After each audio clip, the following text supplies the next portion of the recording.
Neil was a character. He was very much everybody's friend. He was well loved by everyone. Happy-go-lucky, really did absolutely enjoy life to the full. Neil passed his driving test first time in September of 2005. So although he thought he was an experienced driver, he thought he was a great driver, he was still very much inexperienced. But that was very much representative of most 17-year-olds at that age. They feel they know it all. But he was a very good driver for the experience that he had. Christmas Day 2005. We all got up with a family down from Scotland, with my parents, and we were having a Christmas morning.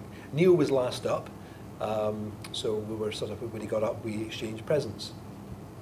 Gillian, my daughter, Neil's sister, had elected to work at Selby Golf Club as a waitress. She was doing a bit jobbing as a waitress, so she agreed that she would work on Christmas Day.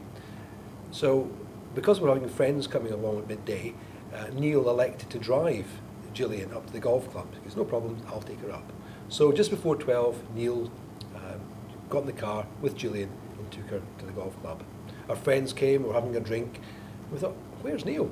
It's not like Neil to say, you know, that he was going to see his friends. He usually tells us that was the case.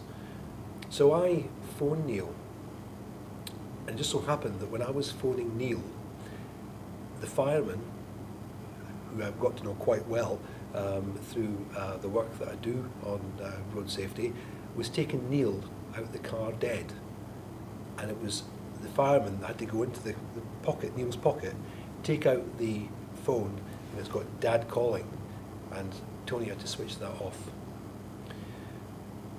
So what happened next?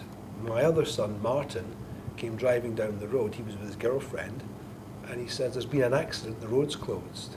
So I still had my slippers on, we jumped in the car, in Martin's car, drove to the top of the road, and of course a roadblock's on, police were there. What's happened? There's been a serious accident. Is it a green Citroen Saxo? Yes, says the policeman. How many people are in the car? I don't know. Is it one? Is it two? I phoned Selby Golf Club, or someone phoned Selby Golf Club. Is Gillian there? The answer was yes, fine, that's okay. At least we know there's only one person involved in the accident. How is he? I don't know. We couldn't get too much. My son blew up, broke through the policeman, pushed the policeman away, and actually ran to the scene. I couldn't really do that because I still had my slippers on. Meanwhile, an officer came up, as a superintendent, someone high up in the police, got out his car, and you could just tell with his face it was a job he didn't want to do, to inform me and my father and my wife that our 17-year-old is dead. The next thing was to be taken to York Hospital, where we would have to identify Neil's body. We didn't know what we were going to see because we know he'd been killed. What state was he going to be in? And it was such a surprise to see such a beautiful lad just lying there, looking good, not a mark on him, just still warm he was. And it was just a horrible feeling to see such a waste to see such a good-looking lad just you know, lying there, dead. So we had to sort of sign the certificate, and then another part of the procedure was, would you like Neil buried or cremated? It's not a sort of question you expect in your lifestyle for your offspring, but on Christmas Day, you know, do we cremate him, do we bury him? Never even thought of that. So, you know, the rest of the day is very much a numbness. Christmas Day, it was nice to see that all the people in the village put their Christmas tree lights off as a mark of respect. That was always something that is in the back of my mind. But how do we feel? It was just a numbness, a real numbness that we had. Well, what happened was, when he was coming back from the golf club, he took a bend a bit too fast. He lost control, and basically an oncoming car was the other way. He was snaking, as the police described it, and he was head-on collision. The fact was that he was not wearing a seatbelt. His airbag went off, and it was the effect of the airbag going off and him being thrown to the steering wheel. I mean, it was killed instantly.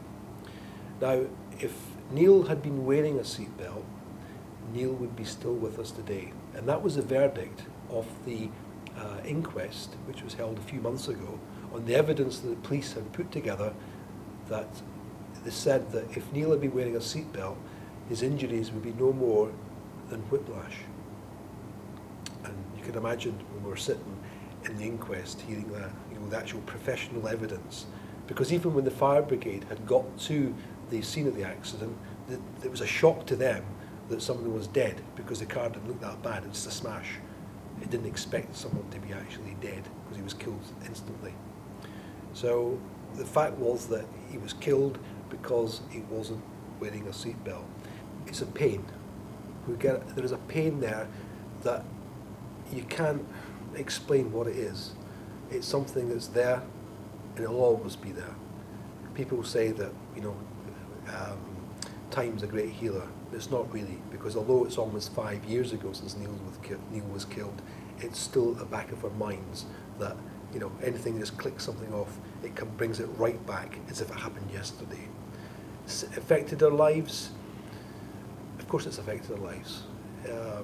Just the fact is that when you're sort of driving the car and a long journey, you're on your own, Neil comes back to you, whereas you've been thinking about something else. Neil comes back and sort of gets mostly sad, but sometimes good things, because he did leave us with a legacy that he was a character. He was a happy-go-lucky lad, and he's really missed.